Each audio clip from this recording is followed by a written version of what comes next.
Prediction Markets Edge right here on the early line. It's time to get it started, and the hot topics certainly don't stop. A different way to invest your money here and a different look because we have tonight the first four in Dayton. We also have the WBC and so many more topics to hit, Joe. Love this time that we get to do this, and it's ready to kick off tonight in NCAA action. How about that? I'm excited, Donnie. This is the most beautiful time of year. They call it madness for a reason, and it's going to start here tonight. We might get just a little bit of that. Close lines, as we called it already. The start of the tournament is tonight. Bracket busters, well, maybe not yet until we get to Thursday and Friday, but tonight it's going to be Dayton taking center stage. Game number one, Joe, right around that dinner hour, 6:40 p.m. Eastern. It's going to be UMBC taking on Howard tonight. And we talked about this in hour number one of the early line, how close we thought this game could be. And look at the trading going on right now. UMBC, a 52% chance to win this game. Howard listed at a 48% chance to win. If you feel Howard is going to win this game by 1.5 points or more, currently trading at 45%. And the total, Joe, 141.5, trading at 49% tonight. Close game, UMBC versus Howard. Yeah, remember this name here tonight, Donnie, because DJ Armstrong Jr. of UMBC just dropped 33 on Vermont, and he is going to do the same here. You're talking about a team that has rattled off 12 in a row now in Baltimore County. They are the better shooting team, and styles make fights here. And Howard is all about, the offense is ugly for Howard, but Howard creates turnovers, which gets transition buckets. The problem with that is UMBC has some of the best guards, including Armstrong here. They don't turn the ball over, and they don't allow you to get out into transition. So they match up extremely well against Howard, who's been the class of the MEAC. I just think they're rolling. They're playing at a level with some confidence, Donnie, that we have not seen. I don't think they should have even been in this game. I think their resume was strong enough to bypass Dayton altogether, and I think they're going to show that again here tonight against what's a nice Howard team. But this is not a team that is somehow going to push all over UMBC and dictate this game. I think the Retrievers get it done in a big way here. And also, if you're saying, all right, first four there in Dayton, maybe a little bit of jitters here and the game stays under the total, you can use that slider, Joe. Bump it down to 135.5 and take the under. That's trading currently at 36 cents. A $100 investment would pay back $278. Game number two tonight, 9:15, same building in Dayton here. Texas going to take on NC State, SEC versus ACC. And I love this trading point as it's listed live right now.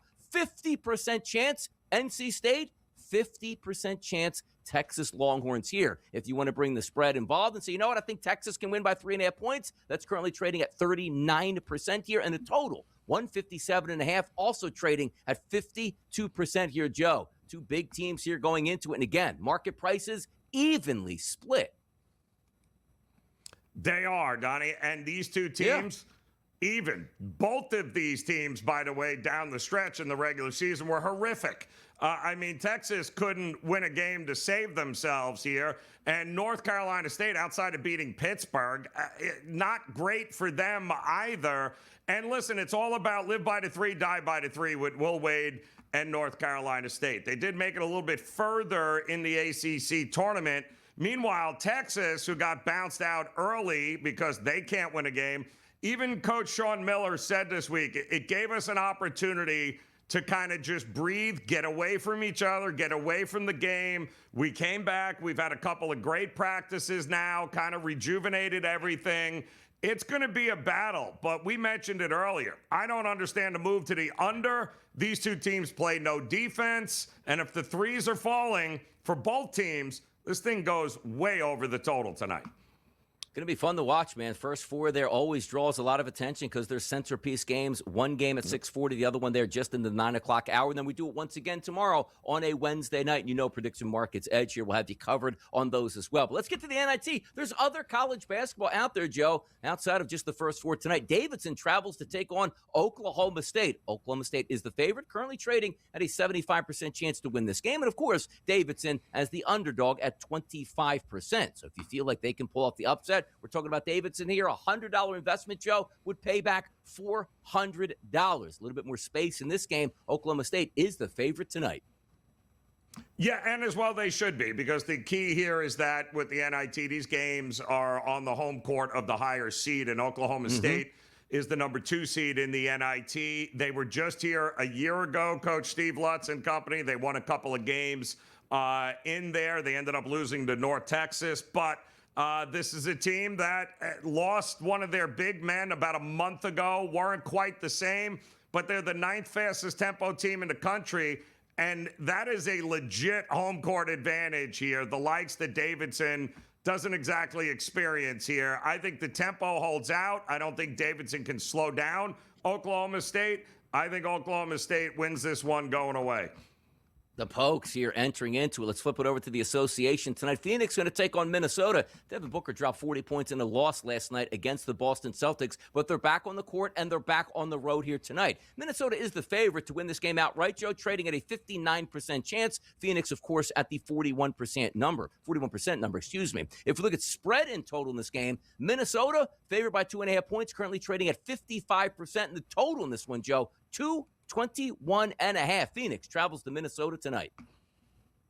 Yeah, and no Anthony Edwards, by the way, for the Minnesota Timberwolves here tonight. So without him on the court, other guys are going to have to step up. And by the way, they're 6-4, I believe, already this year without him on the court, the Minnesota Timberwolves here. But listen, it was not a good road trip for Minnesota.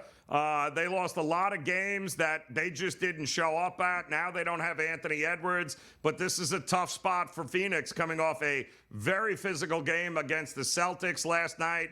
Even with Booker dropping 40 and Jalen Green doing his thing, it still wasn't enough to get it done here. The defense of Minnesota going to be just as physical. Yeah. Tough spot here. Even without Anthony Edwards, I still think Minnesota has the edge.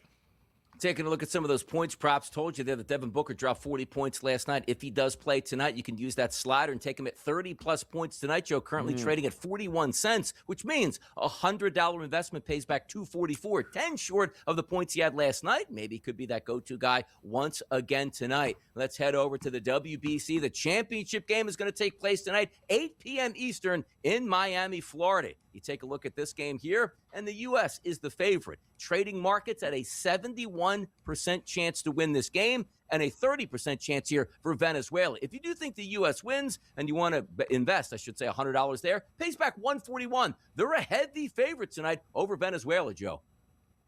Yeah, they are, and they should be, because Venezuela is certainly not going to match Team USA power for power. But Team USA's pitching has been the difference to this point for them. It certainly was against the Dominican Republic, and I think it's going to be again here tonight. McLean on the mound, starting for them. Eduardo Rodriguez, I do not trust for Venezuela. Great story, but Team USA had an extra day of rest. I think it all lines up for Team USA in Miami to get it done, and I think get it done scoring some runs here. So I like the team total up and over for Team USA as well. Yeah, take a look, too. And again, Joe brings up a pretty good point here. Yesterday, the Team USA was off. We say, it's only one day here. That's huge for your bullpen. And the thoughts were Mason Miller might not be available for this game tonight. Now starting to change, too. Looks like he probably will be available. Nolan McLean is going to start for Team USA in this one. So that one-day difference does make a big deal. But also understand this, too. The trading of this market, Joe, here on Kalshi, $15.1 million invested so far. On March 10th at noon, Team USA was trading to win this tournament, Joe, at 33.8%. Venezuela at 7.8%. So you look today, even if you still had that ticket in your back pocket here for the investment or contract, we should say, USA's up to 71%. You could have already cashed out with a nice profit. Same thing could be said even with Venezuela. They don't have to win. They were trading at 7.8% here, now up to 29%, Joe. So sometimes not always just picking the winner. It's a stock market strategy. When the stock is high, you could sell for a profit. Buy low, sell high, Donnie. Yeah, that's exactly always what we've been looking to do with the prediction markets, and that's always what we suggest. And this is no different in these markets here tonight. Fun talking college basketball, NBA action, much more on the way, but also tonight, once again, the first four in play in Dayton and the WBC here in baseball. Fantastic night to look forward to. We'll be right back. More hot topics on Prediction Markets Edge.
Prediction Markets Edge right here on the early line on a Tuesday, a first for Tuesday, and away we go, Joe. But also, some people it used to be like they call it $1 in a dream in New York City. Like, hey, put $1 in the lottery, dream up something, maybe hit that ticket. But now, Joe, you can put your skill and your luck to work on Kalshi. Why?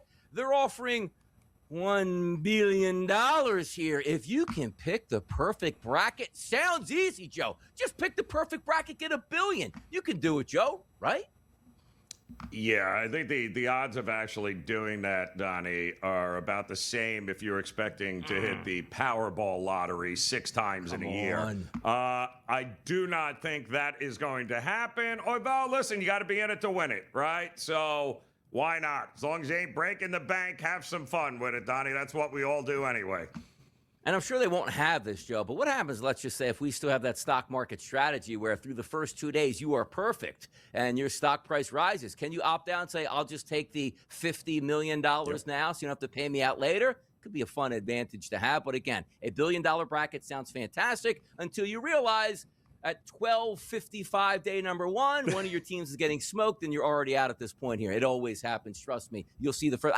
Who had this upset predicted here? Exactly. That's why it's so hard to hit at this point. But how about this, Joe? Not as hard to hit. Men's round of 64 qualifiers. What does that mean here? Well, tonight or tomorrow, you're going to have 8 total teams looking to vie to get into the round of 64. So if you win that game, you're in there. SMU is a favorite, Joe. They're trading at a 73% chance to be in the 64 because they're going to take on Miami of Ohio, Lehigh, UMBC, North Carolina State, Texas. Who would you invest your money in, Joe, profitable-wise, that you would take here? Is it SMU, Lehigh? You're going for one of the dogs.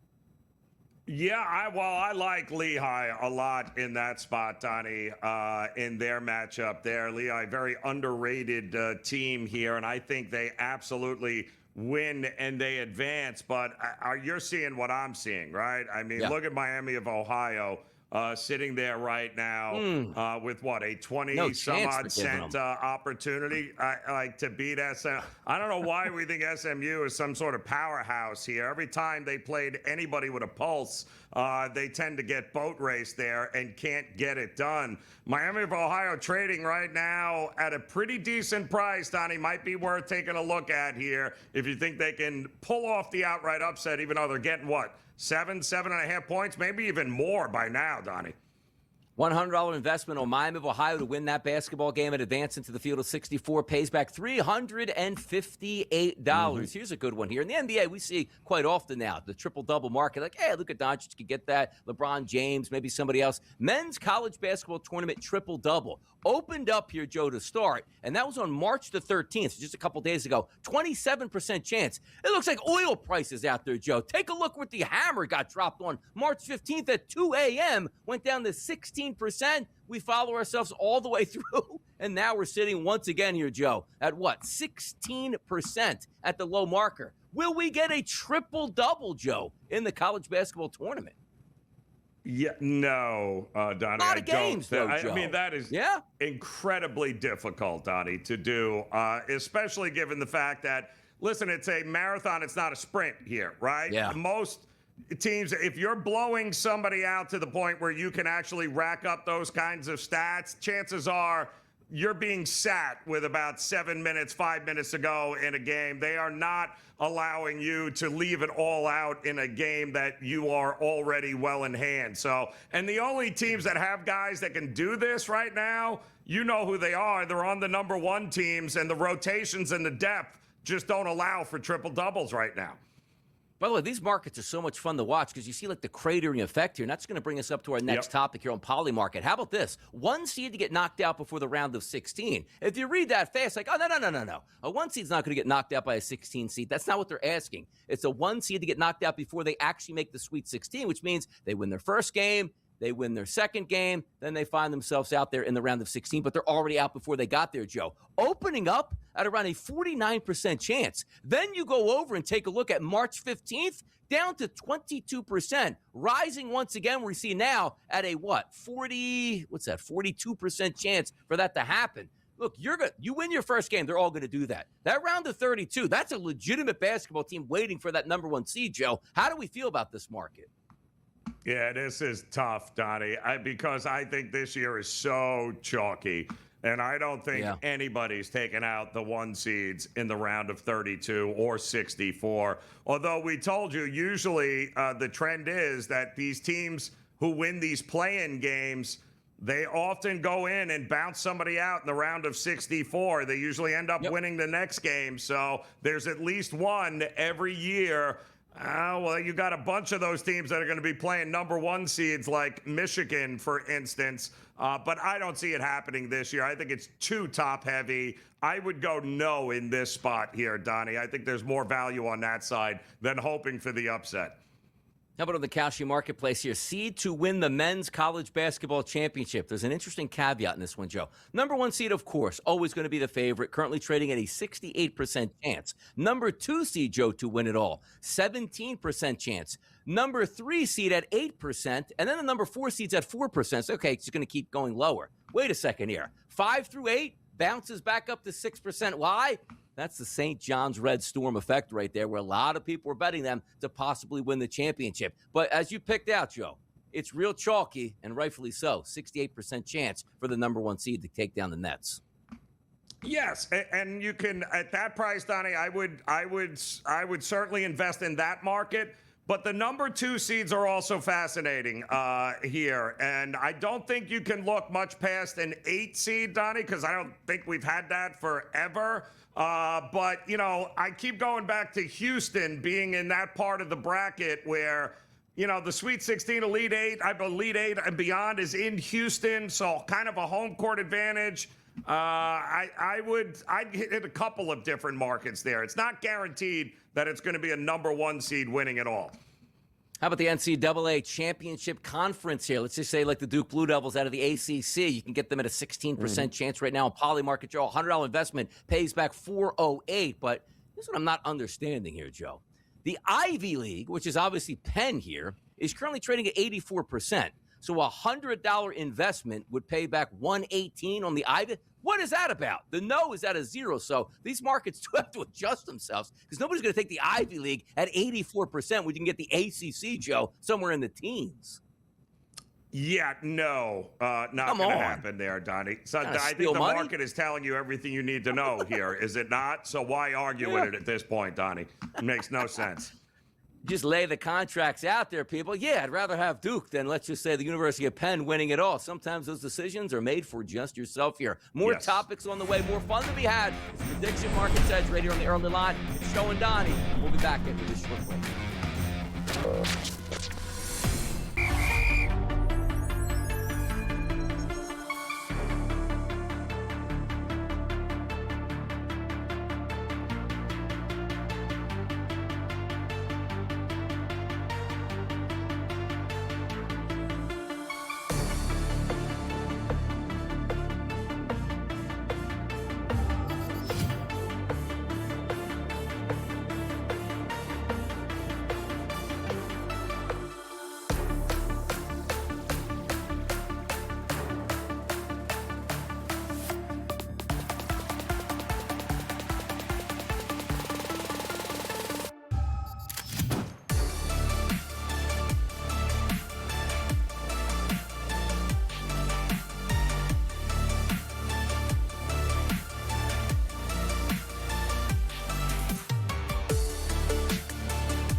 Prediction Markets Edge right here on the early line. It's Donnie Rightside and it's Joe Ranieri having some fun. In the NBA, the association, a lot of that talk is not actually what's going on the court right now, Joe Ranieri, but what could take place in the future, adding possibly 2 new teams. Sportsnet said on a tweet, the NBA is set to hold a vote at the Board of Governors meetings to explore expanding to Las Vegas and Seattle per Shams Charania. Both franchises would target the 28-29 season, which then brings us up, Joe, to the Kalshi marketplace. We told you all along, the NBA is going to expand, no doubt about it. And originally the question was, will they do it by, let's just say, 2031? Of course, it now looks like they're going to do that. But here's another question.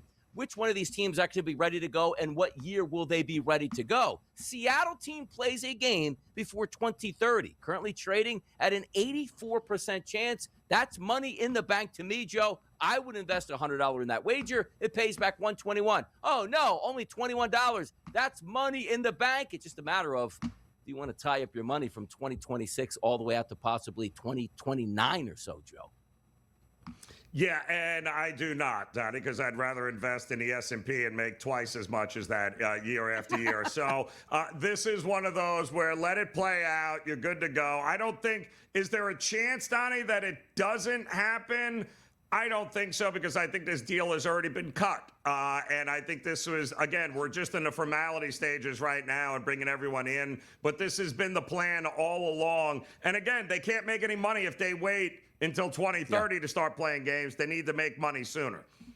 By the way, let's take a look at this graph here. Add a new team before 2030 in the NBA. I'm always fascinated where these market prices have, because trading, everybody thought that would be taking place. What happened, Joe?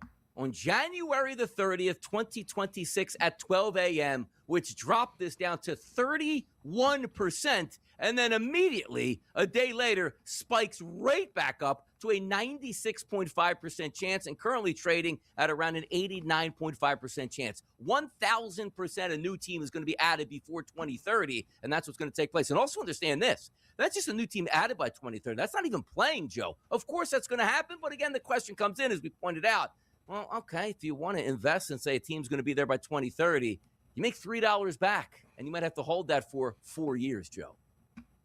Just take comfort in knowing that you were right. There's going to be a team added before 2030, and that's it. Don't tie your money up. It's over. And what happened was, Donnie, is that the league released the memo stating that, plans are in place for new franchises by the 2028 season. So they said that for a reason. And again, these deals have already been cut and are ready to go. Exactly. 2 teams will be added. There's no doubt in your mind at this point. Some of the money was a little bit better a couple months ago when we started talking about these marketplaces here, because when they start talking about expansion, it makes too much sense. There's too much money on the table. It's going to happen at this point. Now, sooner than later, Joe, Father Time catches up to everybody, including LeBron James, who feels like he's been around for 50 years in the NBA. But you can take the Kalshi marketplace and say, you know what? LeBron James announces his retirement before 2026-2027 season, which is next year. And here's a caveat, though. I do think he's going to announce it, but understand the pay table here, Joe. If he does announce his retirement, which I think he will before the season, it has to take place and be effective immediately at that announcement. Not the, hey, I'm going to retire. Yeah, but it's at the end of next season here. Trading currently at 23%. And I think that makes some sense where he announces it, Joe, but he's not going to retire effective immediately. I don't think that's the case. Yeah, I think he'll give you the old, well, I'm going to think about it over the summer. Again, a lot of this, I think, Donnie, all hinges on what do the Lakers do in the postseason? Do they make a push? Do they make a run? Are they close? Because then I think the decision will be, I'm going to give it one more go with the Lakers, and he'll announce that before. But if not, Donnie, if he gets hurt or something else happens, this is a risky proposition here at this point. See where he goes. Maybe he wants to play with Bronny and Bryce at one time, one final go-around. They all can meet up maybe in Cleveland at this point. Or, hey, you know, Bronny's down there, or excuse me, Bryce is down where, at Arizona? Maybe he goes down to Phoenix and says, hey, Devin Booker, slide over. The family is coming to town here. I'll tell you who else might not be coming to town. It's Donald Trump in the United States here acquiring Greenland before 2027. Interesting price in the marketplace, Joe, because this was as high as around a 21% chance on January the 18th here at 7 a.m. And now we see today only trading at a 9% chance. Trump's not talking about it all that much, so the market does drop. The minute he starts talking about it again, that's going to spike, Joe. But the question is Is he going to talk about it again, and is he going to be serious about acquiring Greenland before 2027? Yeah, before 20. No, no. But again, I'm not tying my money up until January 1st of 2027 at a 90% rate right now. Not going to happen. Even we talked about this, Donnie, when it was at its peak at that price, and my answer was the same as it is now. The idea of just taking over, it does not happen overnight. It takes years of red tape to go through. No, I don't see any of that happening in any way, shape, or form. $100 investment pays back $110 if we don't actually acquire Greenland by 2027. That'll do it for today's Prediction Markets Edge. We'll see you tomorrow.